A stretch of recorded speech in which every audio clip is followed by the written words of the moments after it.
suivez l'émission Yesu NDE sur la chaîne YouTube Yesunde officiel.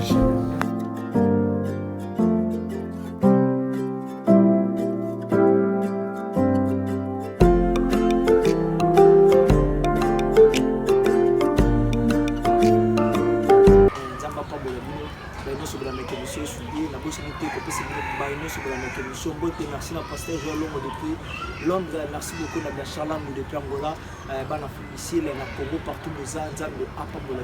Yo la émission nous a tellement béni, yo c'était une émission Nzambe Apambola yo, yo mutu au partage à Kali émission d'ici que ça nous a tellement béni. Nzambe Apambola yo mutu aux alaka toujours même falim, ya kola nabi selon ce que tu as publié ma news, ma nouvelle concernant ya Combo ya Yesu Christ. L'autre ami pasteur Olivier Ngini. Toza awa na ville province ya Matadi tozo lebela kombo ya Yesu Christ kombo epesaka vie kombo ekangolaka kombo ebikisaka toza na thème na biso Jésus libère yo zo na biso attentivement okosunga mapo ko bénéficier merci d'ici cause tikala brancher pe s'abonner na chaîne YouTube Yesu Libère officiel.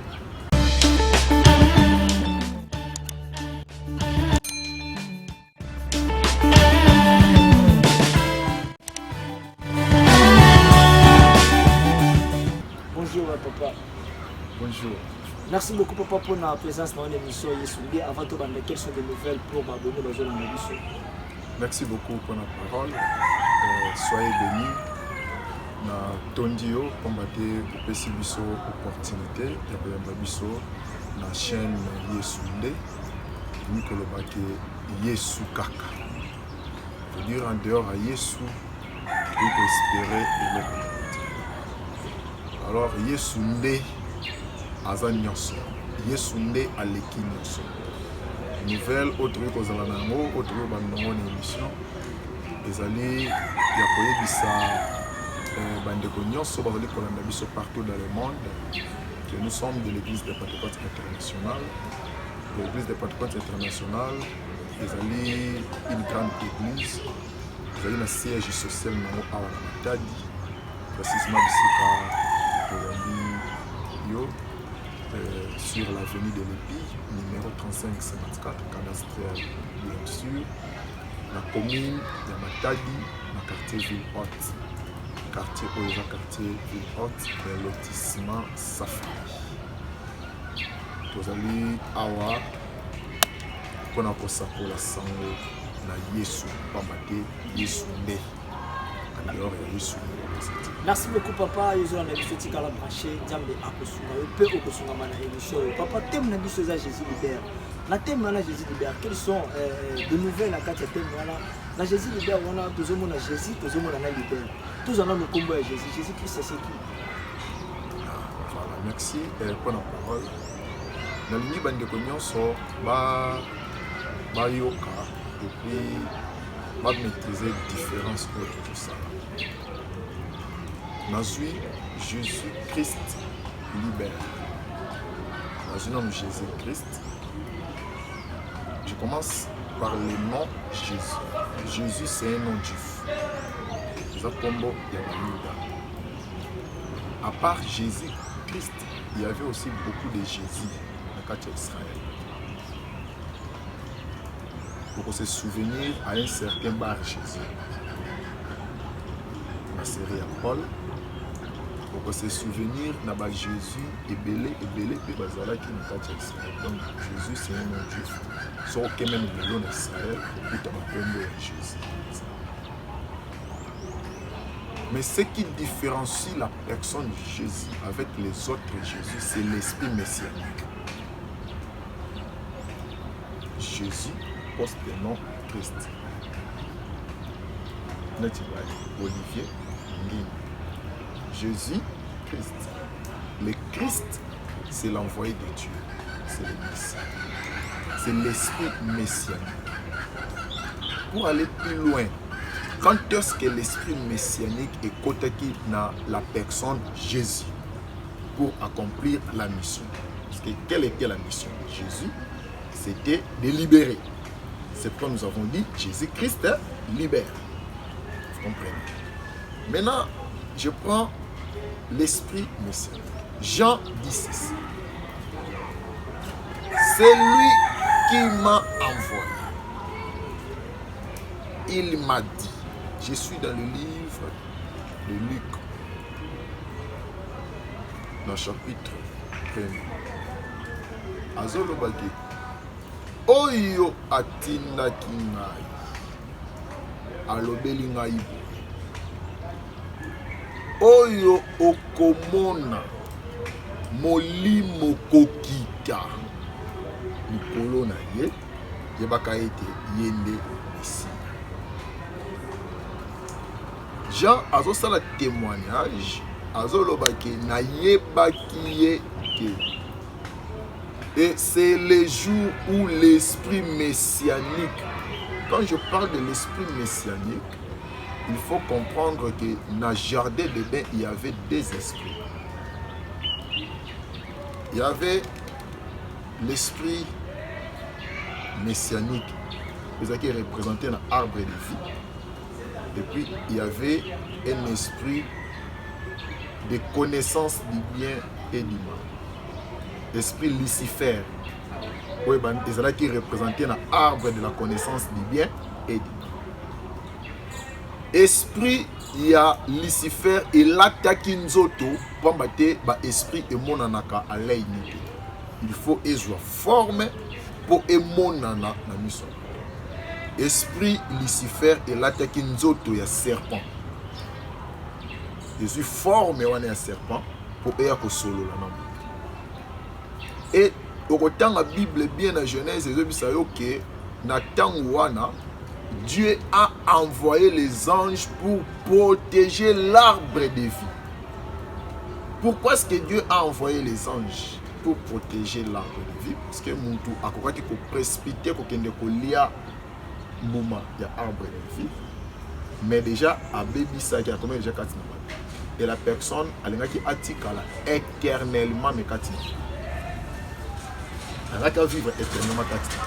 C'est pourquoi et c'est là qui peut sikoyo mokili oyo kotaki na kati ya processus ya combat et comme une esclavagisme ya lisumu parce que c'est la désobéissance à la loi de Dieu et c'est là qui sikoyo esprit wana esprit messianique et ya pe ela tapé nzoto pour ekoka pe ko communiquer na bato parce que esprit Lucifer ela tapé nzoto et communiquer na Ève.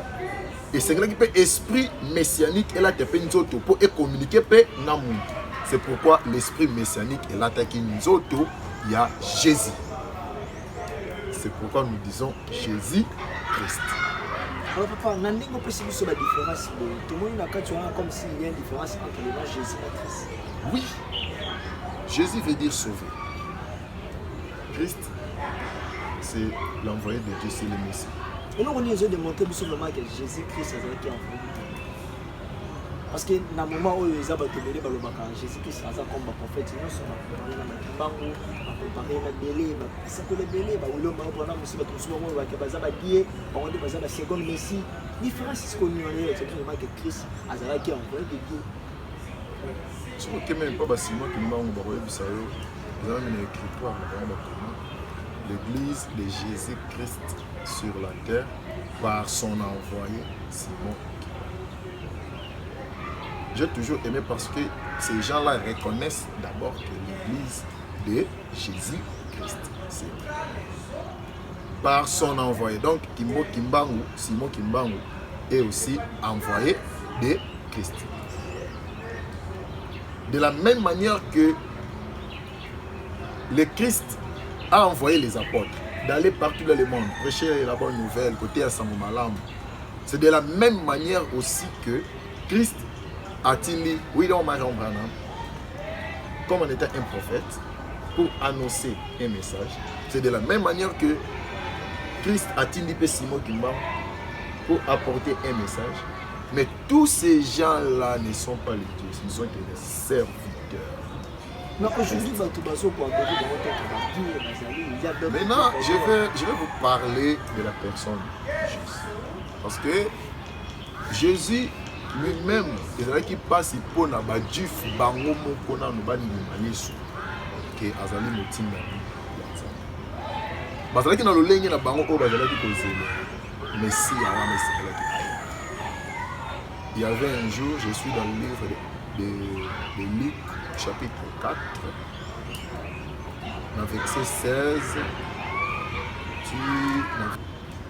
22. Je lis par votre permission au nom de Jésus. Il s'est rendu à Nazareth où il avait été élevé et selon sa coutume, il entra dans la synagogue le jour du sabbat. Il s'éleva pour faire la lecture et on lui remit les livres du prophète Ésaïe. L'ayant déroulé, il trouva l'endroit où il était écrit « L'Esprit du Seigneur est sur moi, parce qu'il m'a oint pour annoncer la bonne nouvelle aux pauvres. Il m'a envoyé pour guérir ceux qui ont le cœur brisé, pour proclamer aux captifs la délivrance et aux aveugles les recouvrements de la vie, pour renvoyer libres les opprimés, pour publier une année de grâce du Seigneur. » Ensuite, il roula les livres, les remit aux serviteurs et s'assit. Tous ceux qui se trouvaient dans la synagogue avaient les regards fixés sur lui. Alors il commença à leur dire, « Aujourd'hui, cette parole de l'Écriture que vous venez d'entendre est accomplie. » Je vais répondre maintenant à votre question. Qu'est-ce qui prouve que Jésus-Christ est venu? Ça, moi, je l'ai toujours appelé le plan d'action de Jésus. Parce que Jésus, comme en étant un manager, il ne pouvait pas venir. Après, quand il y a dans mon qualité, que ça, la Moussala, sans pour autant, opé sa plan, il y a le lenge Moussala wana et collecteur. Il y a mon mukolo oyo à kotaki na kati ya synagogue. Balobi kezali coutume na ye ndenge amesanaki. Tant akoti, bato amesana pe koyoka ye. Balobi ke non, muto akoti motei akoti faut pesa ye maloba po atela. Bamemeli ye rouleau. Tant bazui, pesi ye moko abandi ko dérouler. Akei ti esika oyo ekomami makambo. Molimo na nkolo ezali kolo na ngai. Pamba te apakoli ngai atindi ngai. Comprenez? C'est Dieu qui avait donné la mission à Jésus. Et Jésus explique maintenant sa mission auprès de Jésus. Tangu alobi ke no atindi ngai po nasakola sango malamu epai ya babola. Quand on parle d'une bonne nouvelle, c'est qu'il y avait une mauvaise nouvelle. Et la mauvaise nouvelle dans ces temps-là, c'était la condamnation. Parce que l'apôtre Paul nous dit que tous ont péché et sont privés de la gloire. C'était déjà une condamnation. Mais Jésus est venu avec une bonne nouvelle. La bonne nouvelle, c'est quoi? Dieu a tant aimé le monde. Il a donné le Fils unique afin que quiconque croit ne périsse point, mais qu'il ait la vie éternelle. C'était déjà une bonne nouvelle parce qu'il y avait la vie. Et Bible est là, c'est que tant que Yesu a ebisi bango que maloba oyo bouti koyoka ya prophète Esaïe lelo ekokisami. La Bible nous dit que tout le monde avait les regards fixés sur lui. Comme talaina. Et sur qualité na se, autant la Bible na se koyoka directement bazo ebisaye. Les gens étaient frappés de sa doctrine. Est-ce que il y a un témoin ya Marie et Joseph? Ah oui, beaucoup de belanga lycée wana ke yo obi ki sarabato mi ki ça. Voilà ce qui prouve que Jésus est le Christ. Le même jour na synagogue, nkolo azo bisa bango makambo. Le même jour, au même moment, la Bible nous dit quoi?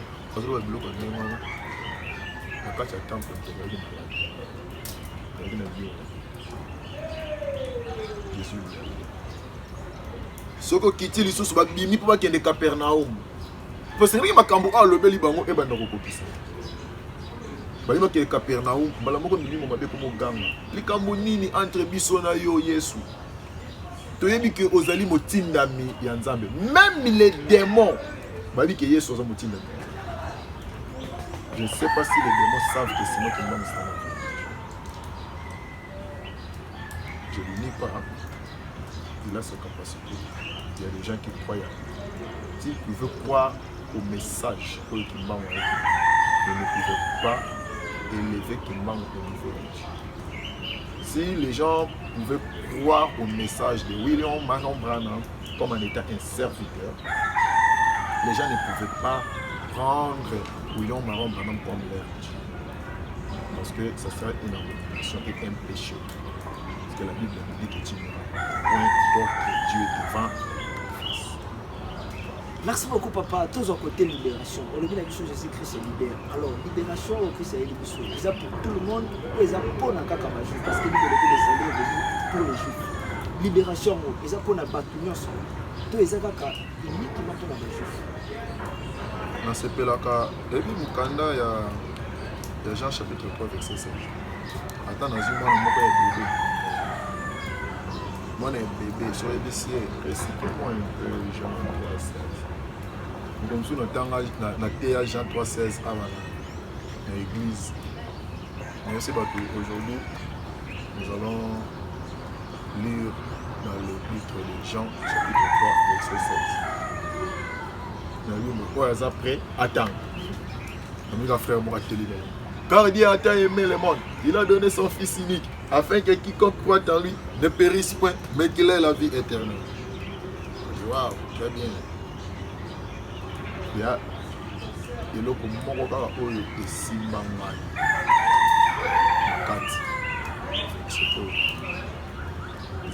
Dieu a tant aimé venir à l'humain qui me est payé. Mais pour prouver son amour, qu'est-ce qu'il a fait? Il a dit. C'est pourquoi Jean dit il n'y a pas d'amour sans sacrifice. Comme Dieu a aimé, il a donné. Après Sinan, son fils unique. Pourquoi? Afin que quiconque, on n'a pas dit afin que les juifs. On n'a pas dit afin que les noirs. On n'a pas dit afin que le rouge. On n'a pas dit, non, on a dit afin que quiconque. Mon apôtre de reste mémoire, Moukadi Chabion, disait, dans les quiconque, même Satan, s'il retrouve. Même Satan y retrouve. Et si Satan pouvait se repentir, il obtiendra aussi le pardon de Dieu. Parce qu'il se retrouve aussi dans la quiconque. Voilà. Merci beaucoup papa, merci vraiment. Alors, bateau bazo le baquet pour le moment, pour que la République démocratique du Congo, pour que l'Afrique ait un développement, pour qu'elle soit libre, pour qu'elle soit libérée, il faut bazo à la bonne à baguer de bassin. Et puis bazo à la banzamba bakoko. Alors la banzamba bakoko on est dans la libéralité dans ma campagne. Alors peut-être qu'il y a un message de lui, Jésus-Christ se libère.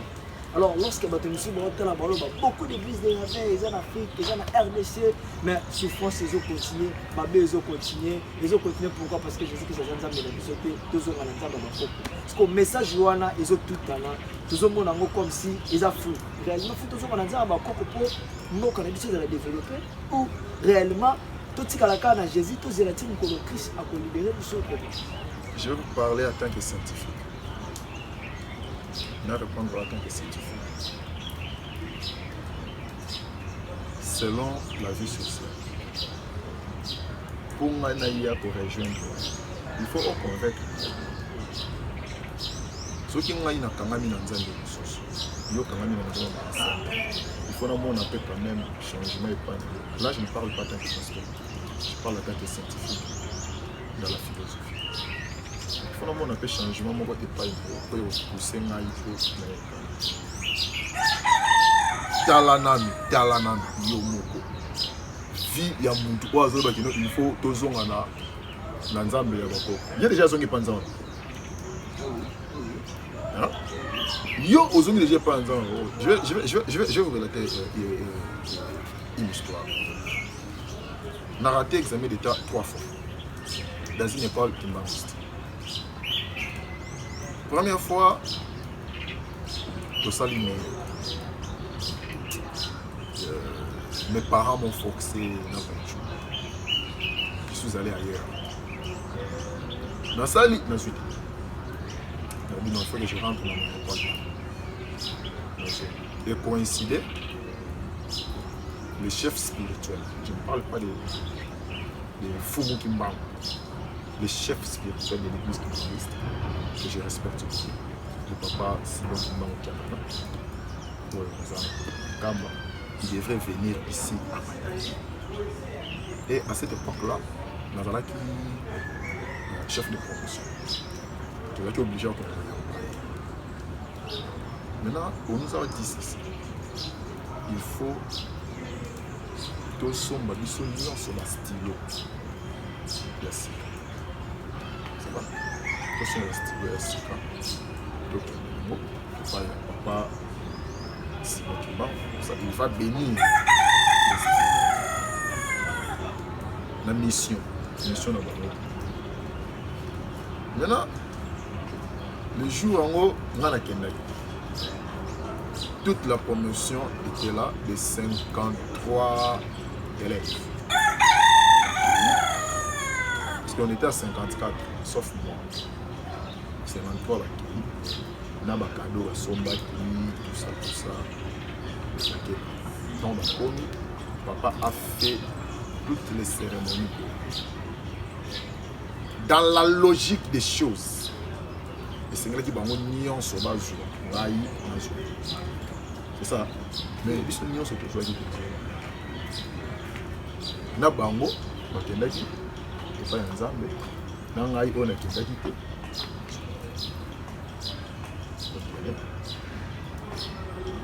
C'est pour vous dire que non, Batika papa Simon Kimbang, c'est lui qui est en camp. Passa la Moussala en tant que serviteur. Vous comprenez? Passa la Moussala en tant que serviteur. Passa la Moussala en tant que Dieu. Parce que lui-même aussi prie. Les gens aillent chez lui. Ils ne pas recevoir une bénédiction. Il prie pour eux, non? Et quand il prie là, il prie à qui? Il prie à qui? Même Jésus a prié notre Père qui est aussi. Et même Simon Kimbang aussi prié. Fumu Kimbang aussi prié. William Branham aussi prié. Osborne prié. Adi Nabal a prié. Tout le monde l'a prié. Il prie à Dieu. Et ce sont des serviteurs. Merci beaucoup, papa. Alors, à cause de comment? C'est-à-dire, la spiritualité, physiquement, lorsque Christ n'est pas comme un libre, physiquement, spirituellement, Une très bonne question. L'Église de Pentecôte internationale prêche la liberté glorieuse des enfants de Dieu. C'est ça notre message. Pour répondre à votre question, nous avons Romains chapitre 8. Verset 21 dit ceci. Verset 28 jusqu'à 33. Je vais vous expliquer maintenant cette idée. Nous savons du reste que toutes choses concourent au bien de ceux qui aiment Dieu, de ceux qui sont appelés selon son dessein. Car ceux qu'il a connus d'avance, il les a aussi prédestinés à être semblables à l'image de son Fils, afin que son Fils soit le premier-né de beaucoup de frères. Et ceux qu'il a prédestinés, il les a aussi appelés. Et ceux qu'il a appelés, il les a aussi justifiés. Et ceux qu'il a justifiés, il les a aussi glorifiés. Que dirons-nous donc à l'égard de ces choses? Si Dieu est pour nous, qui sera contre nous? Lui qui n'a point épargné son propre Fils, mais qui l'a livré pour nous tous. Comment ne nous donnera pas aussi toutes choses avec lui? 33. Qui accusera les élus de Dieu? C'est Dieu qui justifie. Qui le condamnera? Christ est mort, bien plus, il est ressuscité et à la droite de Dieu, il intercède. Qu'est-ce que je voulais vous expliquer? Vous avez posé la question de savoir comment sera la liberté. La liberté, ça sera sur les 3 plans. Parce que nous tous, nous avons le corps, nous avons l'âme, nous avons l'esprit. 3 parties. Le corps ici, aux ali commun. Ils allaient toujours attirer la terre parce que ils ont matériel. Et tant que vous allez vivre dans la kati ya mokili, tant que vous allez dans la serre mokili, mon cher ami, tu auras besoin de lire, tu auras besoin de lata, tu auras besoin de bien. Et ton âme, ils ont besoin de liberté. Pourquoi? Parce que la Bible nous dit que l'âme qui pêche, c'est celle qui et ton esprit aussi, on a besoin, il y a liberté. Maintenant, j'explique. Ce qui est déjà nous autres, parce que la Bible nous dit que non, nous autres, ils allaient déjà condamnés. Dans le jardin d'Éden, tu es poussière, tu retourneras dans la poussière. Vous voyez? Et Mukanda, dans Ecclésiaste, chapitre 8, ils allaient collaborer. Chapitre 12, pardon, verset 8, c'est le bien que tant que l'esprit rentre chez son créateur. Parce que l'esprit, il vit dans la sens. Mais la partie qui reste à sauver, c'est l'âme. On a dit que l'âme qui pêche, c'est celle qui meurt. On n'a pas dit que non, le corps qui pêche, c'est celle qui meurt. Parce que le corps a été déjà perdu. On n'a pas dit que non, l'esprit qui pêche, c'est l'esprit qui meurt. Non. Il faut avoir une liberté dans les corps, sur les physiques.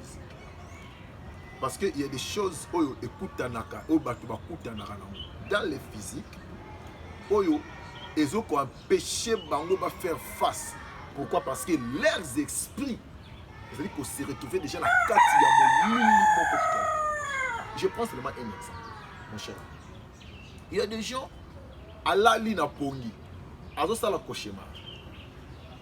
Au lieu de la combo de Jésus-Christ, parce que mon canal dans Actes des Apôtres, chapitre 4, verset 12, et tu as un combo mon côté où il peut de la mission. Ce qui est le combo de Jésus, donc Jésus. Vous voyez. Maintenant, Moutala il a pongi. Alors quand bando qui baye, ba cauchemar, bando fini, azo sala ba cauchemar, bando fini kingo. Au lieu de Jésus-Christ, comme son esprit n'est pas encore libéré. Papa, maman, nakufi, maman. Il pense que maman koki koya kosala ni koki kisayo na maboko ya Satan, na maboko ya démon, na maboko ya. Mais ça l'expérience ya mutu oyo déjà azali libéré na esprit na ye akolala kaka boye.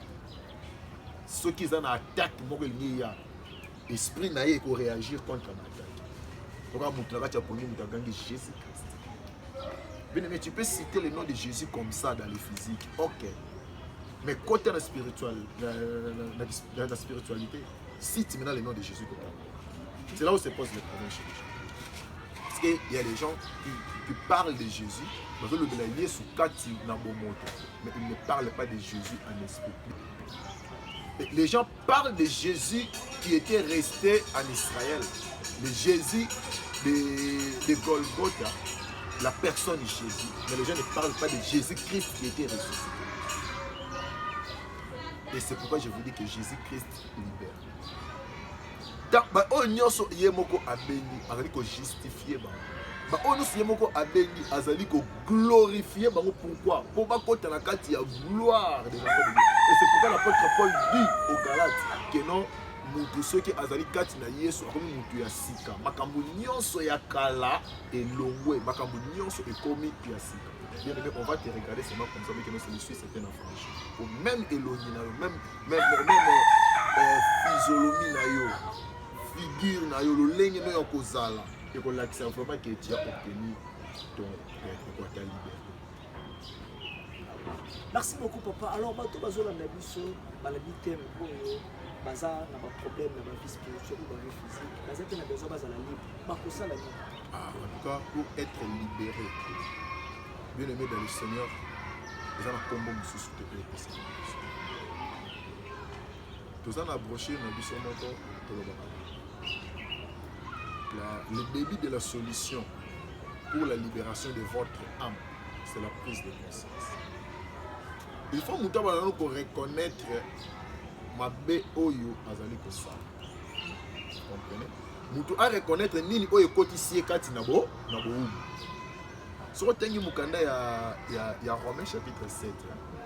ozoyoka moto azoloba bo alobi nazali na posa ya kosala malamu na osutoka mabe ekangami soki nalingi nasala malamu mabe ekangami et nazo comprendre qu'il y a une loi qui lutte contre la loi des mon entendement de ce qui veut dire que moto aza libre te po oyo azoluka kosala yango te azokosala un esclave c'est celui qui n'a pas une parole devant son chef c'est celui qu'on appelle un esclave maintenant eza na bato baza baesclave ya makambo ebele so fo eza likambo nini biso baza baesclave ya masanga parce que aza na pouvoir te liboso ya masanga biso baza baesclave ya basi pamba te baza na pouvoir te liboso ya basi biso baza baesclave ya mbongo pamba te baza na pouvoir te liboso ya mbongo biso baza baesclave ya maloba mabe ya bafamille na bango pamba te baza na pouvoir te liboso ya maloba. Alors il faut un seul nom capable ya kolibérer bato wana, c'est le nom de Jésus.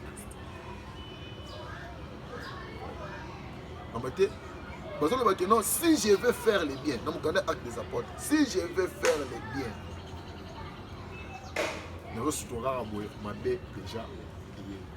Même dans la malade, et je comprends qu'il y a une loi qui lutte contre la loi de mon époque. Et cette loi-là, c'est la loi de l'esclavage. Et maintenant, pour nous cataler, il te faut seulement la prière, il te faut la réponse. Alors pour la bateau baza aussi papa baza vraiment besoin baza libérer baza loi besoin de biso baza na Europe tout ça pour que baza la libérer il suffit qu'à croire à Jésus directement ba comme libérer les gens bateau procédure sur le cas. Non, la libération c'est un processus. C'est un processus.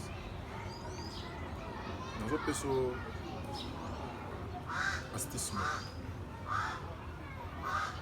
Yesu a tambola. Dans le canal Jean chapitre 9. Akutani na aveugle né. Akutani na aveugle né. Baye ko libatuni Yesu. Mutu oyo aza aveugle. Nini esali ki akoma aveugle? Est-ce que eza pona masumu ya baboti na ye? To masumu na ye moko asalaki. Ya wana esali ki akoma aveugle. To ezali likambuni. Yesu alobi ke. Ezali ni masumu ya baboti na ye, ni masumu na ye moko mais pona kembo ya Nzambe et maintenant, qu'est-ce que Jésus a fait? A craché dans la main, a sali soigné on a poto a appliqué. Nous connaissons mon ami.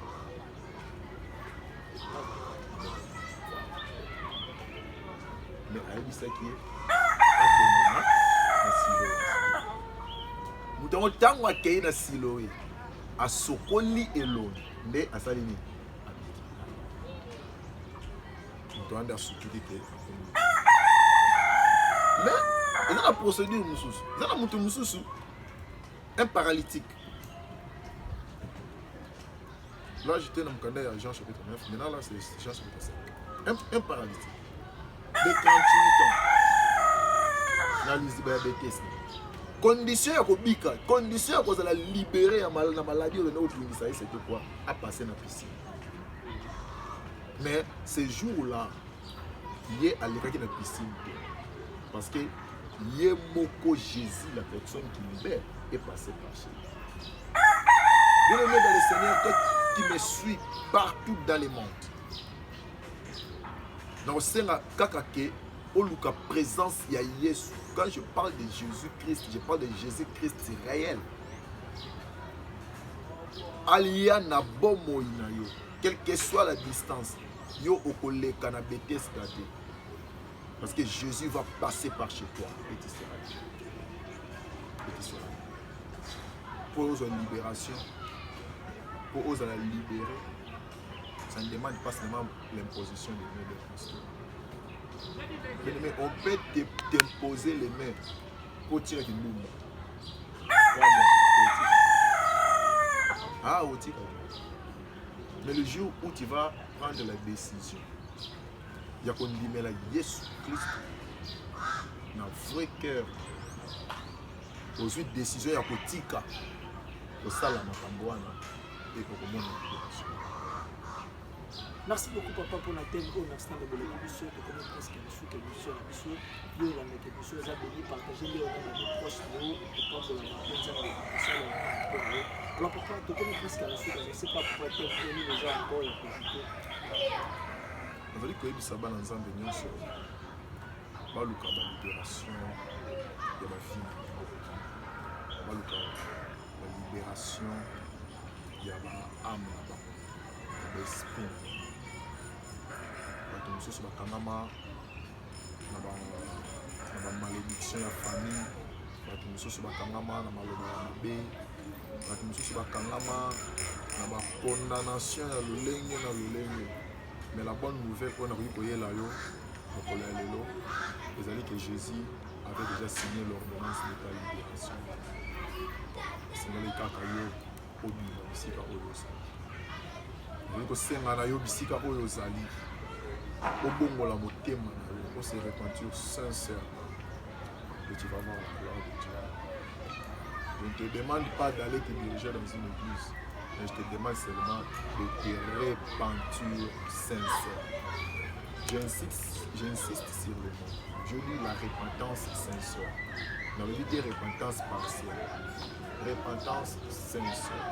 Et cette repentance sincère, nous avons dit que ça la regret amer. Nous avons dit qu'on regrettait ma caméra ou la salle qui est pour ça que quand il faut.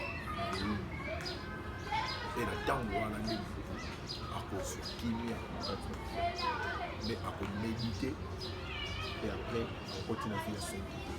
C'est pour ça l'église de Pentecôte internationale prêche les 5 portiques. 5 portiques, vous allez dire là, il y a ascension spirituelle pour nous comme on premier portique pour nous que le Seigneur a passé dans la route. Vous allez confession du péché. Le Seigneur dans un matin, regarde de la maçon, il a confessé ma somme. Et maintenant, on a une deuxième étape. Deuxième étape, vous allez la repentance sincère. De vous dire qu'on regrette ma bête pour reporter pour confesser. Pour ça là, parce qu'on a besoin de décision érotique à mettre ça là. Et nous sur la repentance, sincèrement, quand tu as posé kimia, vous êtes dans la troisième partie, à calmer. Nous avons à kimia beaucoup de côté. Pour accomplir libre. Et après la calmie, ça sera maintenant la méditation. La personne cherche comment servir Dieu. Nous, nous sommes au temple de la et après, nous avons une étape de sainte. Sans laquelle personne. Merci beaucoup papa, merci pour la émission, merci pour la vie. Merci beaucoup Majesté Wanzanza pour la parce que c'est partout dans l'émission vous avez béni. Tout comme vraiment presque à la fin de l'émission vous avez béni. Partagez bien la vidéo. C'est à la prochaine chaîne YouTube Yesu officiel. La mission sur la page Facebook Yesu bien Instagram pour que vous ayez Yesu officiel pour que vous ayez béni pour la émission. Donc est-ce que votre mari pour que vous ayez besoin pour donner pour que s'il y a un problème pas pour connecter. Oui, coordonnée dans le WhatsApp, les alliés 085 130 79 04. Je reprends 085 130 79 04. C'est Facebook, Soko Betty Olivier Ngindu de Jésus. Betty Olivier Ngindu de Jésus. Il y a un compte sur Facebook. Sur le mot sur mail. Betty Olivier Ngindu @gmail.com. Voilà le Gmail. Numéro est ouvert. Tout le monde dongo poko te kanga makate pour la banque parce que merci beaucoup papa, j'espère que l'adresse de l'église déjà pour cette émission est venue. Ouais, bah voilà, nous souhaitons pas pour la vie, tout est vraiment la prochaine émission déjà béni. Nzambe asuna bino na émission et puis nzambe pas pour l'émission esundé et que l'émission ba union surtout les gens na baza la béni. Yo za na poso ko soutenir l'émission et nous avons l'émission za na contacter l'émission nzambe posa na pe pour pas. Merci beaucoup papa pour l'intervention. J'espère que vous allez à la prochaine émission. Au revoir. Merci beaucoup.